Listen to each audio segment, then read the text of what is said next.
Ladies and gentlemen, what is up and welcome to today's video where we're going to be having a little bit of a talk about the statement made yesterday by Kabam Mike on the forums about kind of the change coming to Alliance War, and it is change in singular term, which this post I think has angered a lot of people. It's done a lot more damage than good, because instead of there are kind of two things about this post, and the first one is that it does not address or acknowledge any of the huge issues that have been brought up by the endgame community when it comes to Alliance War. And the second issue is that it is a very close-ended post. It says thank you all for all of your feedback and your patience as we work to rectify this issue. So it doesn't say work, you know, continually work. It says worked, as in like, hey, problem solved, you know? So I'm just, it's not open-ended. It's a close-ended statement, like, this is, you know, this is it. Like, you guys are gonna have to suck that up. So I'm gonna try and make my concerns with Alliance War as crystal clear as possible. But let's just quickly talk about, you know, the change that's being made in this post. So essentially what they're doing is they're reducing the points from attacker kills down from 150 points to 50 points, so that even if you place duplicate defenders, you're still not losing out on points, which, you know, is definitely a change in the right direction. But simultaneously, that anybody that understood kind of the preview, you know, the initial state of Alliance War knew that you could actually beat this strategy by placing a fully diversified defense. So what we're gonna do now is talk about I believe, well, they're kind of like two core problems with Alliance War at the moment, and I'm referring mainly to kind of the top tier Alliance War, tiers 1 to maybe 5. And if you're one of those people that's like, oh, you know what, I'm below that, it doesn't affect me, my alliance and the opposition are not doing 100%, like, this isn't my problem. It will be in the future. This will totally be your problem in the future. You know, you're working up to somewhere playing Marvel Contest of Champions. So, you know, if you are one of those people that's like, oh, it's not a problem for me now, then, you know, that is a very ignorant stance to have, at least in my opinion. So the first one is that there is not enough challenge on the offense. Like, it is so incredibly easy now for every single battle group to get 100%, providing that you have like 9 active players in each BG, which, you know, those top 5% alliances, pretty much everybody does. You know, that's kind of what it is, and it's very easy to clear a lane and get the mini boss and boss, because it is such a significantly reduced challenge in comparison to what it previously was. Now, previously, Alliance War offense was like, it was far from perfect. There were a lot of really bad nodes. Like, I fought Fawns, and there were a few 200% power gain ones that just had some interactions and champions, like, for example, on the power gain one, like a 200% power gain magic. Like, most of the time you're dead before you could either, you know, fight with a magic and get the special 2 off, or even using an Archangel. Like, you get to the limbo so quickly, comboed with Mystic Dispersion. So that definitely, like, had its problems before, and they've removed a lot of, you know, they've toned down a lot of the stuff, but simultaneously they haven't introduced any element of challenge. Everything's just a little bit too easy. I'm glad that they removed the BS, but they removed the BS and also toned down the challenge, which was a little bit too much. So that's the first kind of issue there. And the second one is, now that there are no defender kills, and, you know, it's the offense is a lot easier. So in the top tiers, everyone can 100% the BGs in every single one, so it's 100% versus 100% in almost kind of every high tier Alliance War scenario. Then it comes down to two things being the deciding factor of which alliance wins, and that is defender diversity and defender rating. So essentially, now with also the secondary change that they're going to make, which, as they've said here, defender diversity is currently per battle group, so it's 50 diverse champions per battle group, and there are only 106 characters in the game at the moment, but they're changing that from per battle group to across all of them, which means that alliances with rare champions like Kang, Thanos, OG Deadpool, Immortal Iron Fist, versus alliances that don't have those champions, they have just an advantage advantage that the majority of the time is going to win unless they have extremely low rated champions. So, you know, it comes down to an element now of Alliance War where it's fairly easy for alliances to 100% every single BG, and where, you know, they just have to wait till the end and see who has more champions or more defender rating, which kind of simultaneously links into the fact that it makes the game in a certain viewpoint pay to win, because the alliances that have the bigger wallets, whenever, you know, for example, signature stone bundles come out, if the alliance with the bigger wallet can just, you know, soak up all of those, and all the players are getting like crazy prestige and additional signature levels, and can buy kind of more crystals and champions to further duplicate their characters and kind of get them to the highest possible PI level, then yeah, that is essentially what decides the outcome versus an alliance that, you know, is not willing to do that, not willing to have that crazy spend. So it's not, you know, it completely removes the element of competition and puts it down to, you know, which alliance can afford the most bundles, which alliance can play to a decent level and afford the most bundles, which, you know, there are hundreds and hundreds of those in the top tier. So yeah, it's just not a great way at all to decide Alliance War. It removes a lot of the competitive integrity of it, and also, you know, makes the meta of, you know, placing defenders the complete opposite to what it was before, where in the previous state of Alliance War, you know, everybody had the same, like, 10 to 15 champions that were amazing for defense.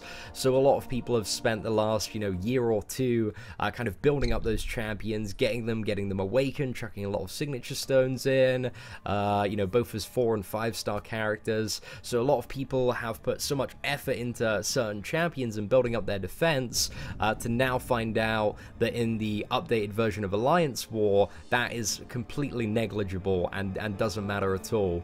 And instead of, you know, doing the right thing, if they want to go down this track, which, you know, I kind of agree.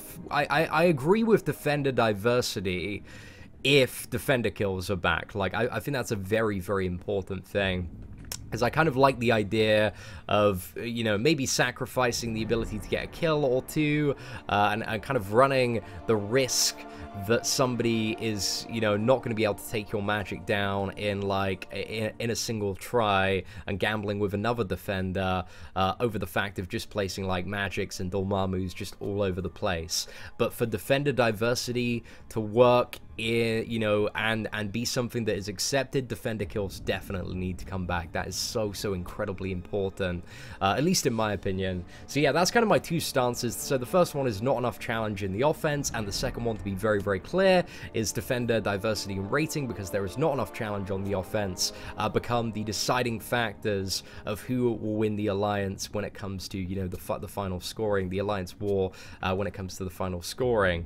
And that's just, yeah, it's just not very fun at the end of the day. So in terms of kind of my solutions, as I was mentioning before, I think defender kills need to come back. I think if you mess up in Alliance War and you die, then you need to be punished for it. You know, people should be rewarded for having a good defense that can kind of fight back enemies. And simultaneously, I like that there's, I like the idea of having a dual system of, you could either, you know, potentially go for a defense of, like, loads of magics that will probably, you know, and gamble on the fact that your opponent's not going to have the champions to always defeat all of the magics and is going to die, and you're going to get more points via that. Or, you know, go for option B, which is, like, greatly diversify your defenders and try and play a bit of an interesting and unexpected defense strategy. I think that creates a much more interesting Alliance War meta, but, you know, that meta cannot exist under the current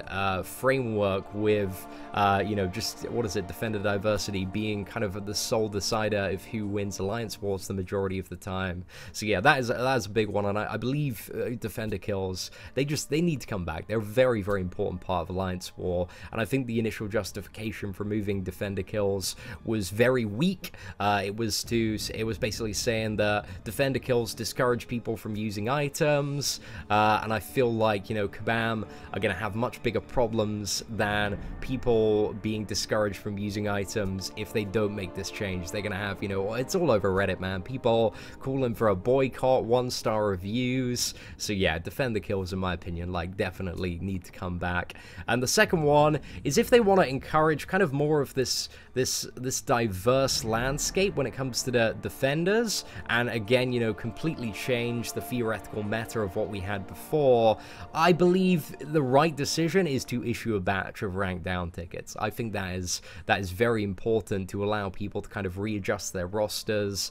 You know, I feel like that kind of is the essential thing to do if they want to push for diversity in this manner and move away from an ideal meta. Well, sorry, the previous meta that we had, where it's the same, you know, 10 to 15 champions absolutely everywhere.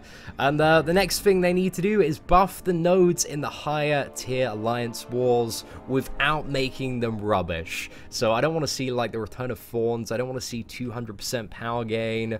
I think, you know, a good starting point is to double the health of everything. Again, that's a very, very simple one, but again, it kind of increases the fight duration and gives more room for potential error there, because on my Star-Lord, for example, I was killing like everything. I went through Alliance War and I've recorded this. I might do a video a little bit later today, but like pretty much everything on my Star-Lord, man, was just dying in like 15 to 20 hits. It was just absolute face roll, a massive, massive joke. So once there's a bit more of a pull to maneuver in fights in terms of health and allow player skill to come through, then I'd like them to add in kind of some interesting nodes that ideally aren't BS. You know, for everything Bane is in Act 5 Chapter 2, I quite like the fundamental of Bane, that you need to be fairly on the ball and kind of transitioning this debuff from yourself to the opponent. My only criticism of the node Bane, if you've yet to encounter it, or even if you have encountered it, is that it doesn't really have like a safety window where you don't take damage. It's either you're degenerating or your opponent is degenerating. So I feel like it needs like a 2 or 3 second safety window. Like, for example, if you've seen Labyrinth of Legends Agent Venom, you're passing a debuff, and if that debuff expires after 3 seconds, the person who has it becomes incinerated. So I believe Bane needs to kind of be recoded to something like that. I'd also like to see stuff like Brute Force, which is the one, if you're not attacking the opponent within like 6 seconds, if you go 6 seconds without landing a hit, you start degenerating. I think that one's quite interesting and keeps a lot of fights on the edge of your seat, edge of your seat, that's what I meant to say. And then stuff like Breakthrough, the one that, you know, where your opponent starts with a load of armor, and every single hit you kind of chip down that armor, but then eventually you go into kind of a surplus of damage. I think Power Shield as well might be a bit of an interesting one. Like, I'd like to see how something like that would work in Alliance War, and I think it would be just a little bit of fun to kind of add into the mix there. So kind of those are 4 suggestions for nodes that I'd like to see, but I think, you know, there needs to be some more unstunnable stuff. I think unstunnable stuff does create a good room for skill, because, you know, when you're in unstunnable, it's either one of 2 strategies. Generally speaking, it's either block and bait out the heavy attack, or intercept, and like intercepting is kind of the advanced skill level. So I'd like to kind of see that be a little bit more rewarded in the higher tiers of Alliance War. But then again, unstunnable, it doesn't synergize too well with evade champions. So I'd like to see maybe nodes that were like, you know, unstunnable, but the opponent can't evade. That would be fantastic. That would be a absolutely great node. Fantastic design right there. So yeah, I'd very much like to see some stuff like that. But essentially, I think what a lot of the community are just very angry about is that the core issues of what we're trying to feed back are not being acknowledged, and creative solutions just seem so incredibly dry. There doesn't seem to be anything that's like, okay, we're gonna revamp Alliance War and add in all these cool new nodes. It's just very simple stuff, like 150 points to 50. That seems like one of the easiest solutions in the world, and that is actually a really good counter for immediately kind of throwing out that strategy of not placing any defense. but still, like, you know, a lot more needs to be done to Alliance War to kind of put it in the state that I believe, you know, myself and the community want to see it be at, because Alliance War has a lot of potential in the game. It's been a very core of the game for a lot of people. You know, 8 champions, you got 3 for attack, 5 for defense, in comparison to Alliance Quest, where you only use 3 champions. A lot of people, in terms of like building up their roster, they're often thinking about who they're going to use for attack or defense in Alliance War, and to have such a core element of the game become completely trivialized has just really put a bum on a lot of people. And if kind of the concerns aren't being actively acknowledged and addressed, then yeah, it's just going to turn into a complete shit show over the next, you know, couple of weeks, or well, even week. You know, it's gotten pretty bad this morning already today, but Kabam really need to kind of get a decent handle on this, sort their stuff out, and yeah, just start making a bit more of an active solution. Because even you can see from the community reaction from this, like, it's 1 insightful, 3 agree, 1 like, and 56 people have laughed out loud at this post. And if you're making a post to try and appease the community, and a good 90% of them have just chuckled at it, you need to do a bit of a better job. So anyway, ladies and gentlemen, thank you so much for watching today's video. I feel like we went on a bit of a long one there, but hopefully kind of some of my fundamental points have gotten across in hopefully quite a clear and understandable manner. Once again, thank you very much for watching today's video. I'm very interested to get some additional perspective on the current state of Alliance War in the comments below. Apart from that, thank you very much for watching. Take care and have an absolutely fantastic day.